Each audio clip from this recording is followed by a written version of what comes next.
नमस्कार। राजकीय महाविद्यालय मनोहर थाना के यूट्यूब चैनल पर आपका स्वागत है। विद्यार्थियों, आज हम स्नातक प्रथम वर्ष एवं स्नातक द्वितीय वर्ष के प्रथम प्रश्न पत्र की प्रथम इकाई के अंतर्गत महाकवि कालिदास के बारे में अध्ययन करेंगे। कालिदास संस्कृत भाषा के महान कवि और नाटककार थे। उन्होंने भारत की पौराणिक कथाओं और दर्शन को आधार बनाकर रचनाएं की और उनकी रचनाओं में भारतीय जीवन और दर्शन के विविध रूप और मूल तत्व निरूपित है। कालिदास अपनी इन्हीं विशेषताओं के कारण राष्ट्र की समग्र राष्ट्रीय चेतना को स्वर देने वाले कवि माने जाते हैं और कुछ विद्वान उन्हें राष्ट्रीय कवि का स्थान देते हैं। कालिदास का समय। कालिदास किस काल में हुए और वे मूलतः किस स्थान के थे, इसमें काफ़ी विवाद है।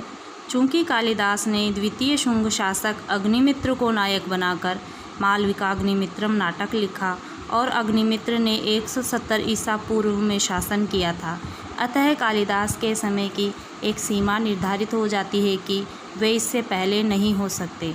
6वीं सदी ईस्वी में बाणभट्ट ने अपनी रचना हर्षचरितम में कालिदास का उल्लेख किया है तथा इसी काल के पुलकेशिन द्वितीय के ऐहोल अभिलेख में कालिदास का जिक्र है, अतः वे इनके बाद के नहीं हो सकते। इस प्रकार कालिदास के प्रथम शताब्दी ईसा पूर्व से 6वीं शताब्दी ईस्वी के मध्य होना तय है। दुर्भाग्यवश इस समय सीमा के अंदर वे कब हुए, इस पर विद्वानों में काफ़ी मतभेद है। विद्वानों में प्रथम मत के अनुसार द्वितीय शताब्दी ईस्वी पूर्व का मत, द्वितीय मत के अनुसार प्रथम शताब्दी ईस्वी पूर्व का मत, तृतीय मत के अनुसार तृतीय शताब्दी ईस्वी पूर्व का मत, चतुर्थ मत के अनुसार चतुर्थ शताब्दी ईस्वी पूर्व ईस्वी का मत, पाँचवें मत के अनुसार 5वीं शताब्दी ईस्वी का मत और छठे मत के अनुसार 6वीं शताब्दी पूर्वार्ध का मत प्रचलित थे। इनमें से ज़्यादातर मत खंडित हो चुके थे, किंतु मुख्य संघर्ष प्रथम शताब्दी ईस्वी पूर्व का मत और चतुर्थ शताब्दी ईस्वी का मत में है। प्रथम शताब्दी ईसा पूर्व का मत। कालिदास उज्जैनी के उन राजा विक्रमादित्य के समकालीन है जिन्होंने ईसा से 57 वर्ष पूर्व विक्रम संवत चलाया। विक्रमोर्वशीयम के नायक पुरुरवा के नाम का विक्रम में परिवर्तन से इस तर्क को बल मिलता है कि कालिदास उज्जैनी के राजा विक्रमादित्य के राजदरबारी कवि थे। इन्हें विक्रमादित्य के नवरत्नों में से एक माना जाता था। चतुर्थ शताब्दी ईस्वी का मत। प्रोफेसर कीथ और अन्य इतिहासकार कालिदास को गुप्त शासक चंद्रगुप्त विक्रमादित्य से जोड़ते हैं, जिनका शासनकाल 4वीं शताब्दी में था। ऐसा माना जाता है कि चंद्रगुप्त द्वितीय ने विक्रमादित्य की उपाधि ली और उनके शासनकाल को स्वर्ण युग माना जाता है। जन्म स्थान। कालिदास के जन्म स्थान के बारे में भी विवाद है। मेघदूतम में उज्जैन के प्रति उनके विशेष प्रेम को देखते हुए कुछ लोग उन्हें उज्जैन का निवासी मानते हैं, तो कुछ साहित्यकारों ने यह भी सिद्ध करने का प्रयास किया है कि कालिदास का जन्म उत्तराखंड के रुद्रप्रयाग जिले के कविल्ठा गांव में हुआ था। कालिदास ने यहीं अपनी प्रारंभिक शिक्षा ग्रहण की थी और यहाँ पर उन्होंने मेघदूत, कुमार संभव और रघुवंश की रचना भी की थी। कालिदास के जन्म स्थान और समय के बारे में जानने के बाद अब हम जानेंगे कालिदास के जीवन के बारे में। कथाओं और किंवदंतियों के अनुसार कालिदास शारीरिक रूप से बहुत सुंदर थे और विक्रमादित्य के दरबार के नवरत्नों में से एक थे। कहा जाता है कि प्रारंभिक जीवन में कालिदास अनपढ़ और मूर्ख थे। कालिदास का विवाह विद्योत्तमा नाम की राजकुमारी से हुआ। ऐसा कहा जाता है कि विद्योत्तमा ने प्रतिज्ञा की थी कि जो कोई उसे शास्त्रार्थ में हरा देगा वह उसी के साथ विवाह करेगी। जब विद्योत्तमा ने शास्त्रार्थ में सभी विद्वानों को हरा दिया तो हार को अपमान समझकर कुछ विद्वानों ने बदला लेने के लिए विद्योत्तमा का विवाह महामूर्ख व्यक्ति के साथ कराने का निश्चय किया। चलते चलते उन्हें एक वृक्ष दिखाई दिया जहाँ पर एक व्यक्ति जिस डाल पर बैठा था उसी को काट रहा था। उन्होंने सोचा कि इससे बड़ा तो कोई मूर्ख मिलेगा ही नहीं। उन्होंने उसे राजकुमारी से विवाह का प्रलोभन देकर नीचे उतारा और कहा, मौन धारण कर लो और जो हम कहेंगे बस वही करना। उन लोगों ने स्वांग भेष बनाकर विद्योत्तमा के सामने प्रस्तुत किया कि हमारे गुरु आपसे शास्त्रार्थ करने के लिए आए हैं, परंतु अभी मौन व्रती है, इसलिए ये हाथों के संकेत से उत्तर देंगे। इन संकेतों को समझकर हम वाणी में आपको उसका उत्तर देंगे। शास्त्रार्थ प्रारंभ हुआ। विद्योत्तमा मौन शब्दावली में गूढ़ प्रश्न पूछती थी, जिसे कालिदास अपनी बुद्धि से मौन संकेतों से ही जवाब दे देते थे। प्रथम प्रश्न के रूप में विद्योत्तमा ने संकेत से एक अंगुली ऊपर उठाई। कालिदास ने सोचा कि ये राजकुमारी मेरी एक आंख फोड़ना चाहती है। क्रोध में उन्होंने 2 उंगलियों का संकेत इस भाव से किया कि तू मेरी एक आंख फोड़ेगी तो मैं तेरी दोनों आंखें फोड़ दूंगा।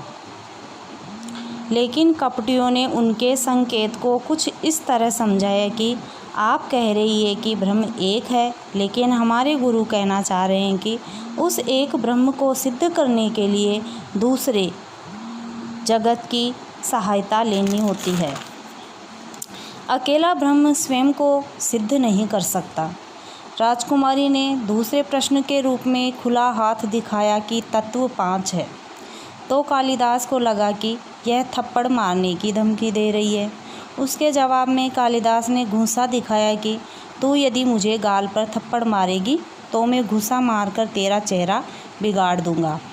कपटियों ने समझाया कि गुरु कहना चाह रहे हैं कि भले ही आप कह रही हो कि 5 तत्व अलग अलग है, पृथ्वी, जल, आकाश, वायु एवं अग्नि, परंतु ये तत्व पृथक पृथक रूप से कोई विशिष्ट कार्य संपन्न नहीं कर सकते, अपितु आपस में मिलकर एक होकर उत्तम मनुष्य शरीर का रूप ले लेते हैं, जो ईश्वर की सर्वश्रेष्ठ कृति है। इस प्रकार प्रश्नोत्तर से अंत में विद्योत्तमा अपनी हार स्वीकार कर लेती है। फिर शर्त के अनुसार कालिदास और विद्योत्तमा का विवाह होता है। विवाह के पश्चात जब दोनों एक साथ होते हैं तो उसी समय ऊँट का स्वर सुनाई देता है।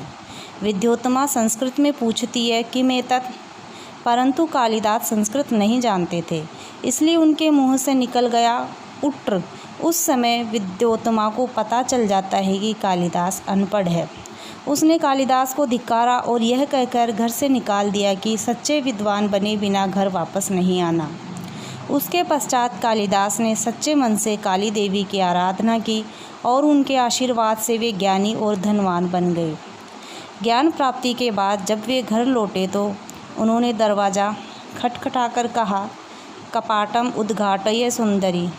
विद्योत्तमा ने चकित होकर कहा, अस्ति कश्चित वाग विशेष है, अर्थात कोई विद्वान लगता है।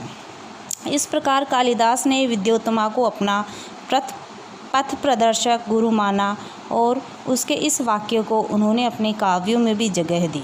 कुमार संभवम महाकाव्य का प्रारंभ होता है अस्ति उत्तरस्याम दिशि। मेघदूतम का पहला शब्द है कश्चित कांता और रघुवंशम महाकाव्य की शुरुआत होती है वागर्थाव्य, अर्थात जो अस्ति कश्चित वाग विशेष है। ये जो 3 शब्द है इनको लेकर उन्होंने 3 ग्रंथों की रचना करी।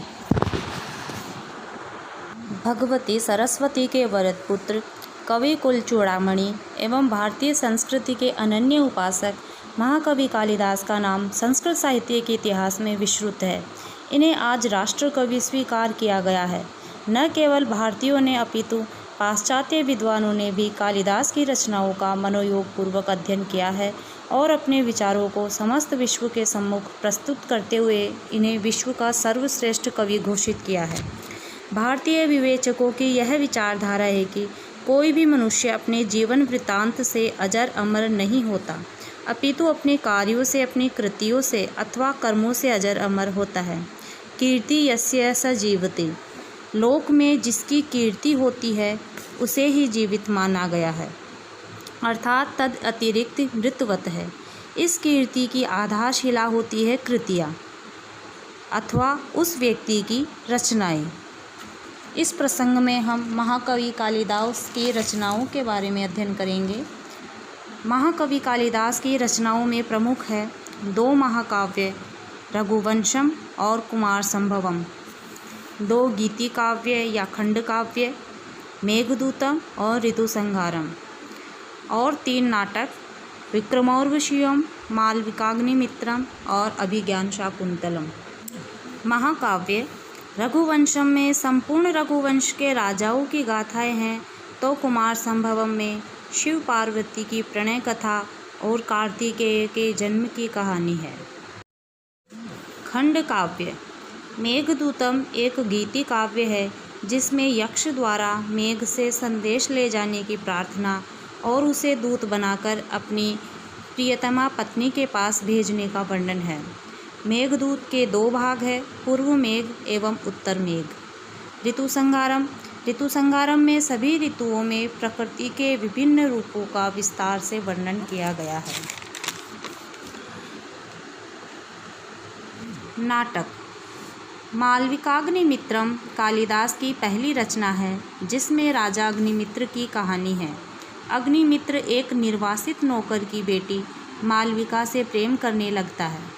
जब अग्निमित्र की पत्नी को इस बात का पता चलता है तो वह मालविका को जेल में डलवा देती है, मगर संयोग से मालविका राजकुमारी साबित होती है और उसके प्रेम संबंध को स्वीकार कर लिया जाता है। विक्रमोर्वशीयम यह नाटक एक रहस्य भरा है।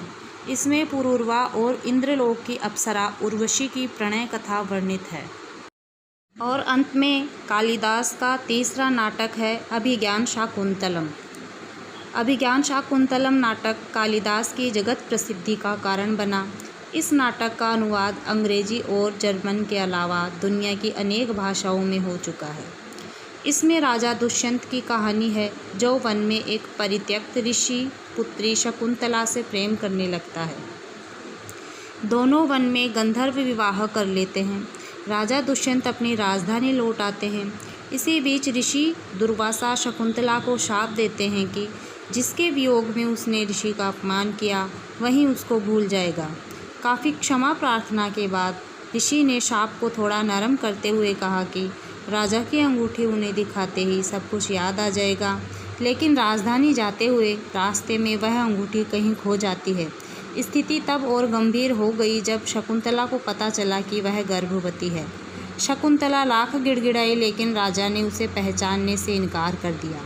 जब एक मछुआरे ने वह अंगूठी दिखाई तो राजा को सब कुछ याद आया और उसने शकुंतला को अपना लिया। शकुंतला श्रृंगार रस से भरे सुंदर काव्यों का एक अनुपम नाटक है। कहा जाता है काव्येषु नाटकम रम्यम तत्र रम्या शकुंतला, अर्थात काव्य के अनेक रूपों में सबसे सुंदर नाटक है तो नाटकों में सबसे सुंदर अथवा अनुपम शकुंतला है। काव्य सौंदर्य कालिदास को कवि कुलगुरु कनिष्ठिकाधिष्ठित और कविता कामिनी विलास जैसे प्रशंसात्मक उपाधियाँ प्रदान की गई है, जो उनके काव्यगत विशिष्टताओं से अभिभूत होकर ही दी गई है। कालिदास के काव्य की विशिष्टताओं में प्रमुख है अलंकार योजना। कालिदास ने शब्द अलंकारों का स्वाभाविक प्रयोग किया है और उपमा अलंकार के प्रयोग में सिद्धहस्त है और उनकी उपमाओं को श्रेष्ठ माना जाता है। उदाहरण के लिए रघुवंश महाकाव्य में इंदुमती स्वयंवर के प्रसंग में कालिदास ने श्लोक लिखा है संचारिणी दीपशिखे रात्रौ यं यं व्यतीयाय पतिं वरासा नरेन्द्रमार्गाट इव प्रपेदे विवर्ण भावं ससभूमिपाल है। अर्थात स्वयंवर में बारी बारी से प्रत्येक राजा के सामने से गमन करती हुई इंदुमती राजाओं के सामने से चलती हुई दीप शिखा की तरह लग रही थी, जिसके आगे बढ़ जाने पर राजाओं का मुख विवर्ण अर्थात मलिन हो जाता था। भाषागत विशेषताएं कालिदास वैदर्भी रीति के कवि है। उन्होंने प्रसाद गुण से पूर्ण ललित शब्द योजना का प्रयोग किया है। प्रसाद गुण का लक्षण है जो गुण मन में वैसे ही व्याप्त हो जाए जैसे सूखी लकड़ी में अग्नि सहसा प्रज्वलित हो उठती है। कालिदास की भाषा की यही विशेषता है। कालिदास की भाषा मधुर नाद सुंदरी से युक्त है और समासों का अल्प प्रयोग, पदों का समुचित स्थान पर निवेश, शब्द अलंकारों का स्वाभाविक प्रयोग इत्यादि गुणों के कारण उसमें प्रवाह और प्रांजलता विद्यमान है।